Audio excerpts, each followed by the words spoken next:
इंसान से जानवर अच्छा। जो वफादारी जानता है। इंसान तो स्वार्थी बहुत है, जो मतलब निकल जाने के बाद ना किसी को पहचानता है। ज्यादा विश्वास कभी कभी बहुत दुख देता है। जिसने ये घाव सहा है बस वही जानता है।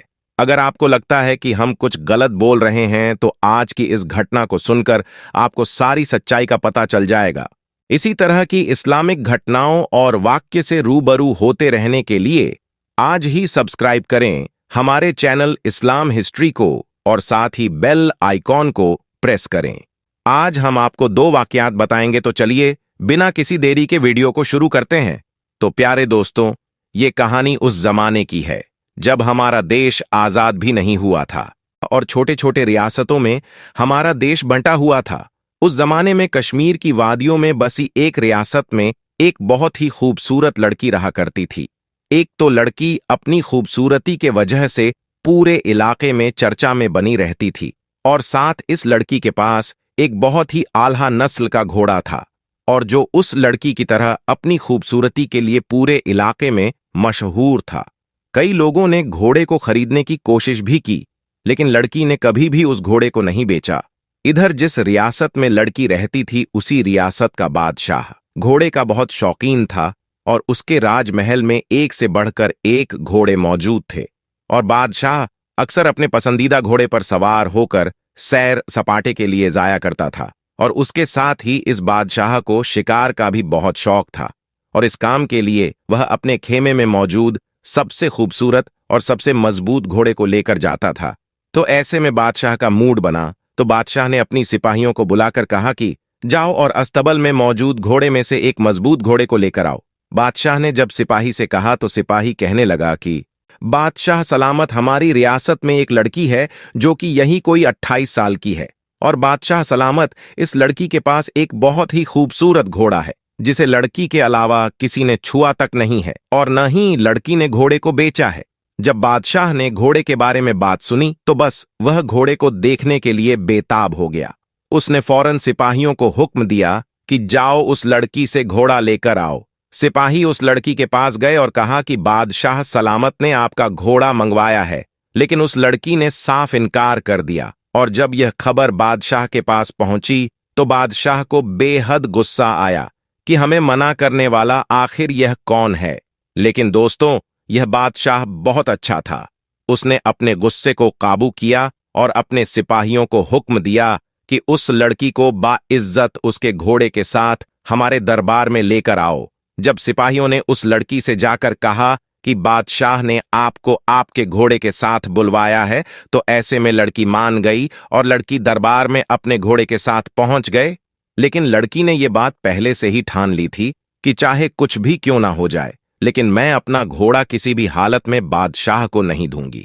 और बादशाह ने जैसे ही घोड़े को देखा तो वह उसका दीवाना हो गया, और वह उसकी मुंह मांगी कीमत देने के लिए भी तैयार हो गया। लेकिन लड़की ने कहा कि अगर आप अपनी पूरी रियासत भी मुझे देंगे तो भी इस घोड़े की कीमत के मुकाबले नहीं हो सकती है। मैं इस घोड़े को किसी भी कीमत पर बेचने के लिए तैयार नहीं हूं। तो इस पर बादशाह ने पूछा कि आखिर इस घोड़े में ऐसा क्या है? तो लड़की ने कहा कि बस यह मेरा पसंदीदा घोड़ा है। लड़की ने कहा, हाँ, आप चाहे तो इस घोड़े की सवारी कर सकते हैं। बादशाह ने सोचा कि चलो एक बार ही सही घोड़े की सवारी ही कर लेता हूं। तो फिर बादशाह ने जब उस घोड़े की सवारी की तो वह उसकी दौड़ और फुर्ती का दीवाना हो गया, और वह लड़की को मुंह मांगी कीमत देने के लिए फिर से तैयार हो गया। लेकिन लड़की फिर भी इस बार न मानी और उसका जवाब ना ही था। तो बादशाह ने कहा कि ठीक है, तुम्हारी मर्जी, मत बेचो। लेकिन बादशाह कहने लगा, अच्छा, तो तुम आज शिकार के लिए अपना घोड़ा हमें दे सकती हो। तो लड़की सोच में पड़ गई। फिर उसने सोचा, चलो मैं घोड़ा ही दे देता हूं। लेकिन लड़की ने कहा कि मेरी एक शर्त है, जब आप गांव में सही सलामत वापस आएंगे तो इस घोड़े को रियासत के शाही होने का हुक्म देंगे। लड़की की बात सुनकर बादशाह भी तैयार हो गया, और अब वो उस घोड़े के ऊपर शिकार के लिए बिल्कुल तैयार था। बादशाह उस दिन बहुत ज्यादा खुश था। अगले दिन जब बादशाह जाने लगा तो उसके पीछे कुछ सिपाही भी निकले। जब बादशाह शिकार की जगह पर पहुंचा तो उसने घोड़े को रोकने की कोशिश की, लेकिन पूरी कोशिश के बावजूद घोड़ा नहीं रुका, और घोड़ा हवा से बातें करता हुआ और अपनी पूरी रफ्तार से आगे बढ़ता जा रहा था। बादशाह के पीछे चल रहे सिपाही घबरा गए और सोच में पड़ गए कि आज से पहले तो बादशाह सलामत इससे आगे कभी नहीं गए थे, तो आखिर अभी इस इलाके में कहाँ जा रहे हैं। फिर वह बादशाह के पीछे चलती है। फिर थोड़ी देर चलने के बाद घोड़ा एक ऐसी जगह रुका जहां बहुत सारे फल और नदियां और बहुत खूबसूरत नजारा था, जिसे देखकर बादशाह का दिल खुश हो गया। उसे वहां बहुत अच्छा सुकून मिल रहा था। उसे ऐसा लग रहा था कि इससे अच्छी जिंदगी कहीं नहीं हो सकती, क्योंकि दोस्तों वहां का जो माहौल था वह बहुत ज्यादा सुंदर और शांत था, जिसे देखकर मन और दिमाग अपने आप ही शांत हो जाता था। और वहां बादशाह की पसंद के जानवर भी शिकार के लिए मौजूद थे, जिसे देखकर बादशाह और भी ज्यादा खुश हो गए। और बादशाह ने सोचा कि यह घोड़ा तो बहुत ही समझदार है। मैंने आज से पहले इससे ज्यादा खूबसूरत जगह कहीं नहीं देखी थी। फिर बादशाह ने वहां खूब शिकार किया और फल खाए, और वापस आकर लड़की को उसका घोड़ा देते हुए कहा कि वाकई में आज से पहले मैंने इतना शानदार घोड़ा कहीं नहीं देखा था। इसके बाद फिर से बादशाह ने लड़की को घोड़ा बेचने के लिए कहा, लेकिन लड़की ने मना कर दिया, और वादे के मुताबिक बादशाह ने घोड़े को शाही घोड़े का तगमा दे दिया। लेकिन अभी भी बादशाह के दिमाग में यह बात थी कि आखिर लड़की को घोड़े के साथ इतना लगाव क्यों है, और जहां लड़की और घोड़े की तारीफ हो रही थी और जो लोग बादशाह और लड़की से हसरत करते थे, उन्होंने गलत अफवाहें फैलानी शुरू कर दी कि इस लड़की के घोड़े के साथ नाजायज ताल्लुकात थे। और कई बार हमने खुद लड़की को घोड़े के साथ पहले सुबह जंगल में जाते देखा है। और जब यह बात बादशाह के कानों तक पहुंची तो बादशाह के कुछ जासूसों को लड़की के पीछे लगा दिया गया। फिर जासूसों ने भी लड़की को सुबह घोड़े पर सवार होकर जाते हुए देखा, तो उन लोगों ने कहा, जी हां, बादशाह सलामत रोज सुबह उसे घोड़े के साथ वह लड़की जंगल में जाती है। और सिपाहियों ने बताया कि जब वह आती है तो उसके पास कुछ फल या फिर शिकार किया हुआ जानवर होता है। यह सब सुनकर बादशाह समझ नहीं पा रहा था कि आखिरकार असल मामला क्या है। तो फिर बादशाह ने उस लड़की से ही पूछा कि तुम जंगल क्यों जाती हो। तो लड़की ने राज से पर्दा उठाते हुए बताया कि दरअसल मैं इसी जंगल में पैदा हुई थी और मेरे माँ बाप बचपन में ही गुजर गए थे। उसके बाद से ही मैं इन्हीं जानवरों के बीच पली बड़ी हूं। ऐसे में मुझे जानवरों से बहुत प्यार था और मैं हर जानवर का ख्याल रखती थी।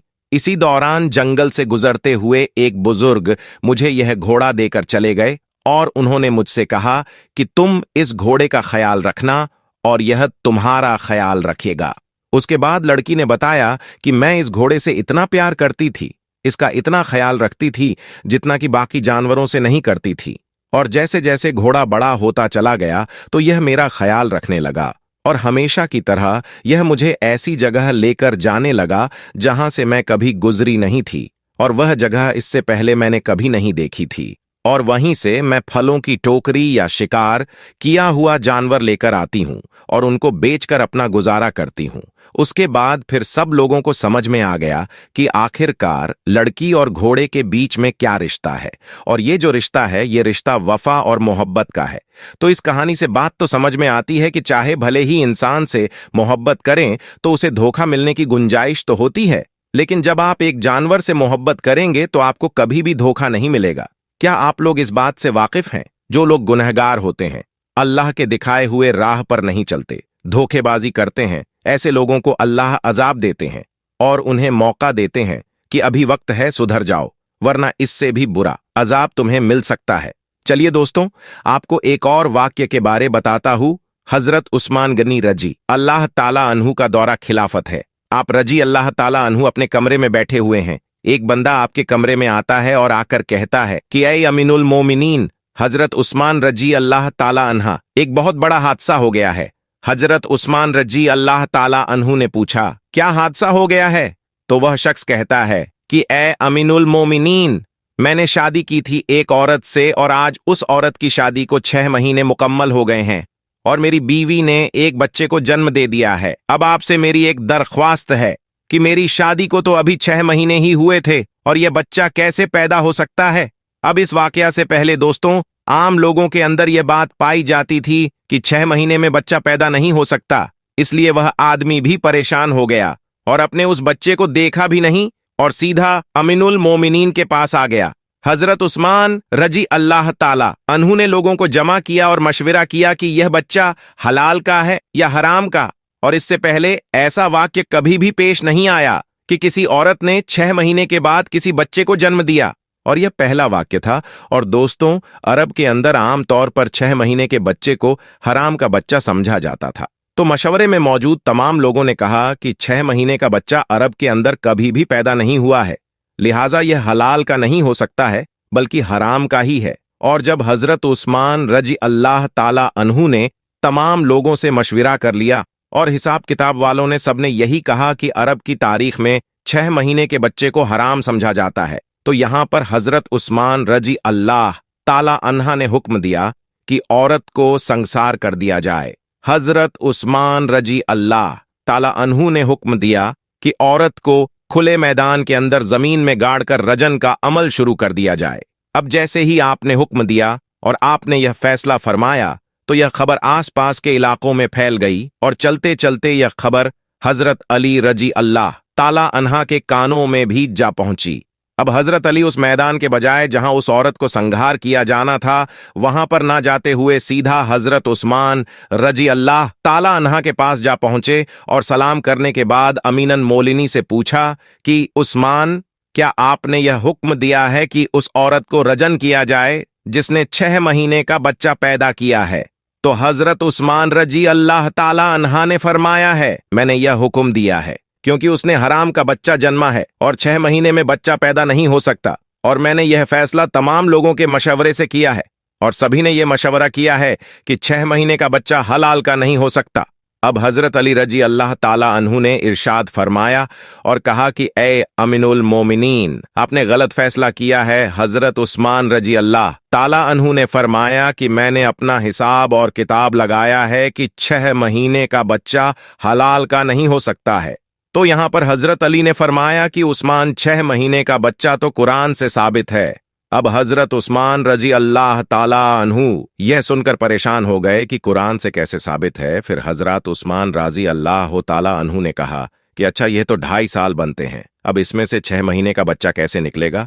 तो हजरत अली ने फरमाया कि दूसरी आयत पर हो, अल्लाह फरमाता है कि 2 साल दूध पिलाने के 30 महीनों में 2 साल निकालो, और जब आप 24 महीने निकालेंगे तो पीछे 6 महीने बचेंगे। तो हजरत उस्मान रजी अल्लाह ताला अन्हु फरमाने लगे कि ए अली, बात तो तुमने बिल्कुल ठीक कही है।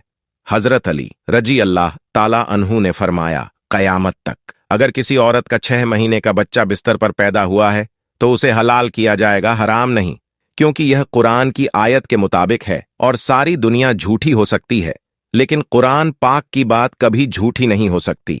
हजरत उस्मान रजी अल्लाह ताला अन्हु ने फौरन सिपाहियों को दौड़ाया, अल्लाह ना करे कि उस औरत का संसार कर दिया जाए तो कयामत के दिन मैं उस्मान को क्या बोलूंगा।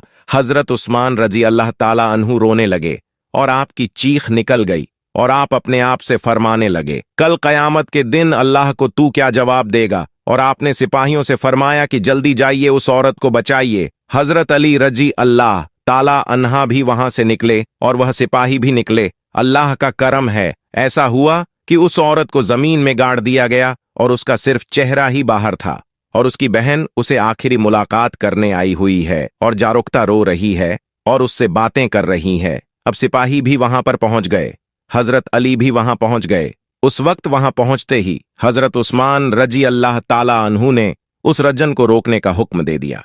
उस वक्त उस जमीन में गढ़ी हुई औरत ने अपनी बहन से एक बात कही है कि ए मेरी बहन मत रो और ना ये गम कर, और कहने लगी कि उस्मान रजी अल्लाह ताला अन्हु के हुक्म से मुझे रजन तो किया जा रहा है, लेकिन मैं अल्लाह की कसम खाकर कहती हूं कि जिन्ना तो बहुत दूर की बात है, खुदा की कसम मुझे किसी गैर महरूम ने छुआ तक नहीं है। और उस औरत को उसी वक्त जमीन से बाहर निकाला गया और हजरत उस्मान रजी अल्लाह ताला अन्हु ने उस औरत को अपने पास बुलाया और उसके बेटे को पेश किया गया। रिवायत के अंदर ही यह अल्फाज मौजूद है कि जिस तरह परिंदों में 2 अंडे मिला दिए जाए तो पता ही नहीं चलता कि कौन सा अंडा किसका है, दोनों में क्या फर्क है, इसी तरह उस बच्चे की शक्ल और सूरत बिल्कुल उसके वालिद के ऊपर थी और वालिद ने उसको अभी तक नहीं देखा था। वालिद ने जब देखा और कहा कि अल्लाह की कसम ये तो मेरा ही बेटा है। तो मेरे प्यारे अजीज दोस्तों, यहां पर एक बात तो मालूम हो गई कि जो 6 महीने में बच्चा पैदा होता है उसे हलाल का समझा जाएगा, क्योंकि कुरान पाक में यह फैसला मौजूद है। तो उम्मीद करते हैं अगर आपको आज की हमारी वीडियो पसंद आई हो तो इस वीडियो को लाइक जरूर करें और चैनल को सब्सक्राइब करके और साथ लगे बेल आइकॉन को प्रेस कर दे ताकि हम हमारे चैनल पर जो भी वीडियोस अपलोड करते हैं उसकी नोटिफिकेशन आपको मिलती रहे। तब तक के लिए अल्लाह हाफिज।